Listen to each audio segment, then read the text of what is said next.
एक वर्षानंतर सोन्याचे भाव कमीच होईल तशी गॅरंटी नाही आहे। एक वर्षानंतर जर युद्ध झालं की काय पण दुसरे प्रॉब्लेम इकॉनॉमीमध्ये आले तर सोन्याचे भाव वाढू पण शकतात। पेट्रोल डिझेल कमी वापर करा, सोने एका वर्षासाठी खरेदी करू नका, हे आव्हान देशाच्या इकॉनॉमीसाठी आहे, पण ज्वेलरी इंडस्ट्रीचा याच्यावर खूप मोठा परिणाम पडेल। यांनी आवाहन केले 1 वर्ष सोनं खरेदी करू नका, तुम्ही मात्र सोनं खरेदी करायला आलेला, काय प्रतिक्रिया आपली? सर, आपल्याला गरज असते तेव्हा तर आपल्याला सोनं घ्यावंच लागतं। आता सध्या माझे पर्सनल इव्हेंट येत आहे की माझी मॅरेज ॲनिव्हर्सरी येते आहे, मला माझी वाईफला गिफ्ट देणी आहे सोन्याची, तर मी वर्षभर थांबू नाही शकत। सध्या मला तिला गिफ्ट देणी आहे तर मला सोनं घ्यावंच लागेल।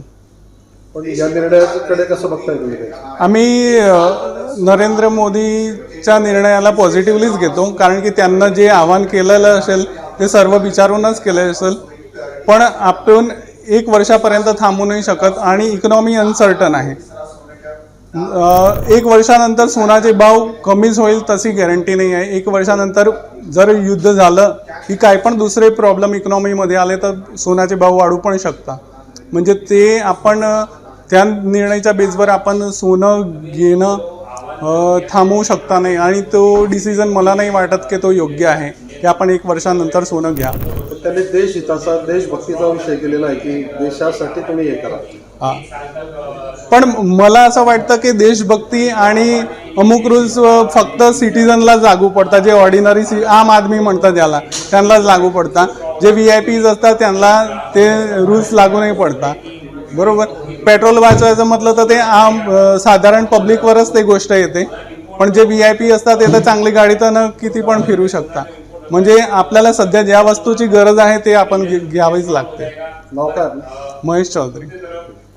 पंतप्रधान नरेंद्र मोदींनी काल एक संपूर्ण देशाला आवाहन केलेलं आहे की 1 वर्ष सोनं खरेदी करू नका, एक सुवर्ण व्यावसायिक म्हणून त्यांच्या निर्णयाकडे तुम्ही कसं बघताय? आता जे आव्हान जे केलेलं आहे हे आदेश नसून फक्त एक आव्हान आहे। तर आता ज्या हिशोबाने आव्हान केलेलं आहे की 1 वर्षापर्यंत सोन्याची खरेदी करू नका, तर हे आव्हान जे केलेलं आहे हे इंडियन रुपीला स्ट्रॉंग करायसाठी केलेलं आहे। ज्या हिशोबाने ऑइल आणि सोनं हे बाहेरून इम्पोर्ट होतं, डॉलरमध्ये हे घ्यावं लागतं, त्यामुळे रुपी जो आजपर्यंत जो 90 रुपयाच्या आसपास होता तो आज 95 रुपयाच्या वरती आहे डॉलरच्या मुकाबल्यामध्ये। तर कुठेतरी हे आव्हान जे आहे हे ऑइल, पेट्रोल डिझेल कमी वापर करा, सोने एका वर्षासाठी खरेदी करू नका, हे आव्हान देशाच्या इकॉनॉमीसाठी आहे, पण ज्वेलरी इंडस्ट्रीचा याच्यावर खूप मोठा परिणाम पडेल। जर ग्राहकांनी हे आव्हान जर स्वीकारलं तर सोन्याची खरेदी जी आहे ती आमच्याकडनंही कमी होईल आणि ग्राहकाकडे विक्री त्याची मोठ्या प्रमाणात कमी होईल, आणि याचा इफेक्ट हा इम्पोर्टवरती पडेल। सोनं इम्पोर्ट कमी होईल आणि पुढे भविष्यात मग रुपी हा स्ट्रॉंग होऊन जाईल। तर हे जे आव्हान आहे हे इंडियन इकॉनॉमीसाठी आहे, पण याचा इफेक्ट हा ज्वेलरी इंडस्ट्रीवरती खूप मोठा पडेल। तुमच्या व्यवसायावरती काही परिणाम होईल असं वाटतंय थेट?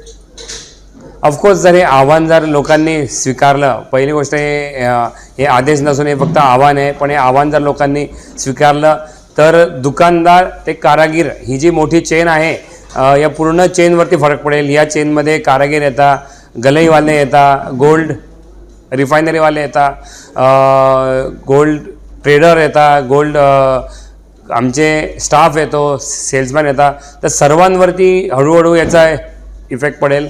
कारण की जर हे आव्हान स्वीकारलं तर सोन्याची विक्री कमी होईल आणि सोन्याचं प्रोडक्शन कमी होईल, सोन्याची गलई कमी होईल, तर पूर्ण इंडस्ट्रीवरती याचा मोठा इफेक्ट पडेल। म्हणजे देशाचं हित असलं तरी सुवर्ण व्यावसायिकांना मात्र फटका बसेल। हो, ऑफकोर्स, हे डिसिजन हे जे आव्हान आहे हे इकॉनॉमीसाठी खूप चांगलं आहे, पण ज्वेलरी इंडस्ट्रीवरती याचा खूप मोठा फरक पडेल। तुम्ही स्वागत करताय निर्णयाचं? आता इकॉनॉमीच्या हिशोबाने बघितलं तर 1 वर्ष हा मोठा काळ नाही आहे, तर 1 वर्षासाठी जर एका वर्षात जर लोकांनी सोनं घेतलं नाही आणि इंडियन इकॉनॉमी त्याच्याने चांगली होणार असेल तर ऑफकोर्स या आव्हानाचा मला तर स्वागत आहे। मोदींच्या या घोषणेनंतर सोने चांदीच्या दरात काही फरक झालेला आहे का? पुढील काळामध्ये काय चित्र राहील असं वाटतंय? नाही, अजून आता सोन्याचे भाव आहे हे इंटरनॅशनल मार्केटने चालता, त्यामुळे या आव्हानाचा अजून तर काही भावावरती परिणाम झालेला नाही आहे आणि पुढे या आव्हानामुळे तर सोन्या चांदीच्या भावावरती परिणाम होणार नाही.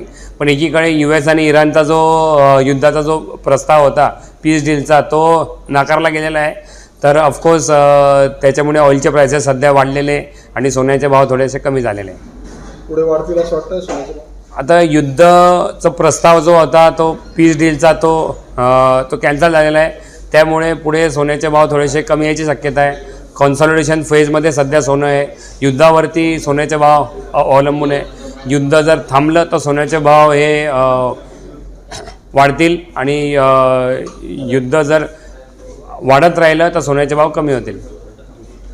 नरेंद्र मोदी यांनी काल आवाहन केलेलं आहे जनतेला, 1 वर्ष सोनं खरेदी करू नका. तुम्ही सोनं खरेदी करायला आलेला आहात. काय प्रतिक्रिया आहे तुमची या सगळ्या संदर्भामध्ये? मोदींच्या निर्णयाकडे तुम्ही कसं बघताय? चांगली गोष्ट आहे सर. पंतप्रधान साहेबांनी जी सूचना दिली आहे जनतेला, तर जनतेच्या फायद्याचीच असेल नक्कीच आणि देशाच्या फायद्यासाठी ते खूप छान काम करत आहे. आम्हाला कौतुकच आहे त्या बाबतीत. फक्त आणखीन एक सुचव असं वाटतं की आपल्या देशामध्ये ज्या चायना मेडच्या बऱ्याचशा वस्तू येतात त्याच्या बाबतीत पण त्यांनी जनतेला अशा बाबतीत जागृत केलं तर चांगलं होईल. कारण आमच्यासारख्या सर्वसाधारण जनतेला कळत नाही की कोणतं आपलं चलन विदेशामध्ये जातं आहे. चायना मेडच्या वस्तू बऱ्याचशा आपण खूप मोठ्या प्रमाणात वापरतो आणि आपल्यामुळे इतर देशांमध्ये फायदा होतो आहे, चांगली गोष्ट आहे. परंतु आपल्या देशाचा पण फायदा झाला पाहिजे, याच्यासाठी जनतेला जागृत करणं गरजेचं आहे. जसं सोन्यामध्ये त्यांनी लोकांना जागृत केलं आहे, तसंच इतर देशाच्या ज्या वस्तू आपण वापरतो, छोट्या छोट्या गोष्टी घरामध्ये सकाळी उठल्यापासून तर रात्री झोपेपर्यंत आपल्या घरात किती चायना मेडच्या वस्तू आहे हे सर्वसाधारण लोकांना कळत नाही. ते कळण्यासाठी काहीतरी आणखीन उपाययोजना झाल्या तर खूप चांगलं होईल आणि खरोखर कौतुक आहे त्यांच्या या निर्णयाचं. आम्ही नक्कीच अंमलात आणू. त्यांनी अशा पद्धतीने लोकांना जागृत केलं, खूप चांगलं आहे आणि ते त्या पंतप्रधान पदासाठी ते जे काम करताय ते कौतुकाचं आहे, छानच आहे. पण तरी तुम्ही खरेदी करायला आलेला?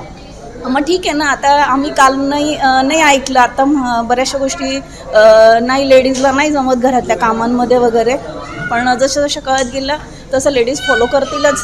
त्या बाबतीत कौतुकच आहे त्यांचं आणि आभारी आहे. माधुरी अतुल मगरे.